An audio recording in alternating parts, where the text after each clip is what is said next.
Hello friends, कैसे हैं आप सभी। आई होप अच्छे होंगे और मन लगा के पढ़ाई कर रहे होंगे। फ्रेंड्स, अगर आप टीजीटी हिंदी से तैयारी कर रहे हैं तो फ्रेंड्स, अगर आपको जानना है कि प्रैक्टिस सेट कौन सा लें और टॉपिक वाइज टेस्ट कहाँ से लगाना है, आपको पीवाईक्यू क्वेश्चन कैसे करने हैं और एग्जाम डेट के बारे में जानकारी चाहिए, तो फ्रेंड्स ये वीडियो उनके लिए है। अगर आप लोग चैनल पर नए हैं, चैनल को लाइक करें, सब्सक्राइब करें और बेल आइकन को प्रेस कर दें, जिससे आपको नई नई जानकारियाँ मिलती रहें।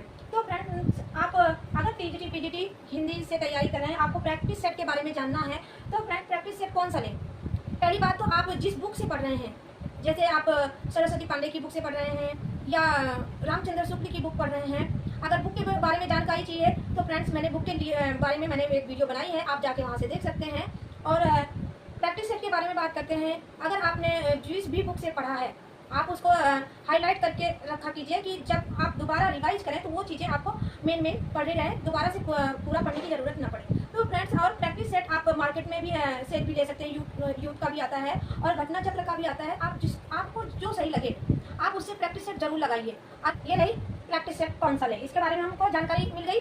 तो फ्रेंड्स, अब हम बात करते हैं टॉपिक वाइज टेस्ट कहाँ से लगाएं। तो फ्रेंड्स, अगर आपने ऑनलाइन टेस्ट परचेज किया है तो वहाँ पे टॉपिक वाइज टेस्ट होता है। जैसे आपने आधुनिक काल पढ़ लिया भारतेंदु हरिश्चंद्र का, तो आज भारतेंदु हरिश्चंद्र का टेस्ट होगा, तो आपको वो टॉपिक तैयार करना होता है और फिर उसमें आपको टेस्ट लगाने होते हैं। पहले तो आपको बता दूं कि आपके मार्क्स कम आएंगे। जब टॉपिक वाइज टेस्ट देंगे तो उसमें आपके मार्क्स कम आएंगे। तो ऑनलाइन टेस्ट से इससे होता है कि आप कहीं भी रहिए, जैसे स्कूल में पढ़ा रहे हैं तो स्कूल में अगर आपको टाइम मिलता है तो अपना ऑनलाइन टेस्ट खोलिए और अपना बैठ के मॉक टेस्ट दे दीजिए। उसमें क्या होता है, जो आपके प्रश्न गलत होते हैं उसको आप नोट कर लीजिए कि इस टॉपिक से मुझे कौन से प्रश्न नहीं आते हैं, तो उसको आपको दोबारा से तैयार कर लेना है। तो फ्रेंड्स, ऐसे करते करते आपके सारे टॉपिक तैयार हो जाएंगे। एक दिन आप देखेंगे जब ये दोबारा से टेस्ट आप दोगे भारतेंदु हरिश्चंद्र का, तो आपके स्कोर अच्छा होगा। आपको समझ में आ जाएगा कि मेरी गलती कहाँ पे हो रही है, मैं इंप्रूव हुआ है नहीं हुआ है, मेरी तैयारी कैसे चल रही है, आप वो कर सकते हो। फ्रेंड्स, आप एक डेली प्रैक्टिस सेट लगाइए, जो भी पढ़ते हैं आप उसका एक प्रैक्टिस सेट लगाइए, टॉपिक वाइज टेस्ट लगाइए। देन आपको पीवाईक्यू मैं बता दूं फ्रेंड्स, आपको पीवाईक्यू कौन से लेने हैं। पीवाईक्यू में आप अगर हिंदी से कर रहे हैं तो फ्रेंड्स आपको पीवाईक्यू शिल्पी का लेना है। टीजीटी पीजीटी दोनों का ले लीजिए आप। टीजीटी पीजीटी दोनों का पीवाईक्यू आते हैं, शिल्पी का प्रैक्टिस सेट आता है, सॉल्व पेपर होता है वो, आप उसमें से कर सकते हैं। रोज एक लगाइए। अगर उसमें से आपके जो भी क्वेश्चन गलत होते हैं फ्रेंड्स, उसके बारे में आपको नीचे डिटेल दी गई होती है कि इसमें ये आना था, ये आएगा। अगर आप किसी एक बता देती हूँ मैं आपको, जैसे उसमें एक रचना पूछी गई है, ये किसकी है, भारतेंदु हरिश्चंद्र की है, तो फ्रेंड्स उसके बारे में पूरी डिटेल दी होगी कि ये भारतेंदु हरिश्चंद्र की रचनाएं हैं, इनकी रचनाएं कौन कौन सी है, वो पूरी डिटेल में दी होती है शिल्पी में। तो आपको पढ़ने में आसानी हो जाएगी और एक क्वेश्चन की जगह आपको 4-5 क्वेश्चन तैयार हो जाएंगे। फ्रेंड्स, आप उसके लिए वो कर सकते हैं। लेकिन फ्रेंड्स, एक बात और बता दूं आपको कि जब तक एग्जाम डेट घोषित नहीं होती है तब तक मार्केट में भी कोई प्रैक्टिस सेट अवेलेबल नहीं होता है। या शिल्पी का ले लो या यूथ का ले लो, जो भी है, आपको घटना चक्र का मार्केट में अवेलेबल नहीं होता है, क्योंकि जिसकी भी एग्जाम डेट आती है मार्केट में वही उसी का सेट आता है, प्रैक्टिस सेट।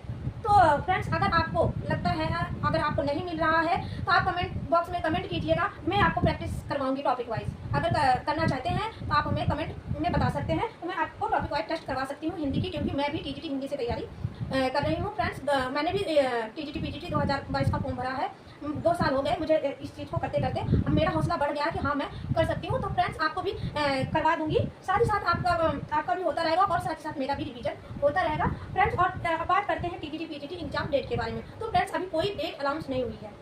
जो भी अभी कल भी बैठक हुई थी, कल मंगलवार था, कल भी बैठक हुई थी, उसमें भी अभी कोई डेट अनाउंस नहीं हुई है। सिर्फ अध्याचन मांगे जो गए थे वो आए हैं, अध्याचन कि कितनी सीटें खाली हैं, कितनी नहीं है नए विज्ञापन के लिए। तो इसमें कुछ 25,000 पद बताए जा रहे हैं कि खाली हैं नए विज्ञापन के लिए। तो फ्रेंड्स, जब तक आपके टीजीटी पीजीटी एग्जाम डेट नहीं घोषित होती है, अच्छी बात है, क्योंकि आपको पढ़ाई करने का और समय मिल रहा है। जिन लोगों ने अभी तैयारी नहीं करी है, वो सोच रहे थे कि मेरी तैयारी नहीं हो पाई है, तो फ्रेंड्स वो अभी भी कर सकते हैं, अभी भी टीजीटी पीजीटी की तैयारी कर सकते हैं। अगर फॉर्म भरा है 2022 का, तो अगर नहीं भरा है तो नए विज्ञापन के लिए भी तैयारी कर सकते हैं, क्योंकि तैयारी पहले से ही करनी पड़ती है। तो फ्रेंड्स, आप अभी भी कर सकते हैं। आप अपने बुक ले लीजिए। ऑनलाइन करना चाहते हैं तो आप ऑनलाइन मतलब परचेज कर लीजिए टेस्ट भी, और कोचिंग ज्वाइन कर लीजिए अगर आपको लगता है तो। नहीं तो आपको सबसे बेटर होगा सेल्फ स्टडी। अगर सेल्फ स्टडी में आप अगर डीपली पढ़ते हैं फ्रेंड्स, तभी आपका कल्याण हो सकता है, नहीं तो नहीं। क्योंकि आप अगर आपके पास शिल्पी का प्रैक्टिस सॉल्व पेपर होगा तो आप देखिएगा कि जो 2021 में टीजीटी पीजीटी का एग्जाम हुआ था हिंदी का, वो देखने लायक था। जो 10 साल से 12 साल से चला आ रहा था, उसमें से वैसे क्वेश्चन आए ही नहीं थे। इतना डीपली पूछा गया था कि क्वेश्चन भी सर के ऊपर से जा रहा था। तो फ्रेंड्स, आपको बुक पढ़नी ही पड़ेगी, आपको डीपली पढ़ना पड़ेगा, जब आप इसमें सेलेक्ट हो सकते हैं, नहीं तो नहीं। इसलिए मैं कह रही हूँ कि आप ऑनलाइन कोचिंग परचेज कर लीजिए, उसके साथ साथ आपको सेल्फ स्टडी भी करनी पड़ेगी। तो आज के लिए बस इतना ही, फिर मिलते हैं नेक्स्ट वीडियो में। कोई जानकारी चाहिए कमेंट बॉक्स में कमेंट कर दीजिए।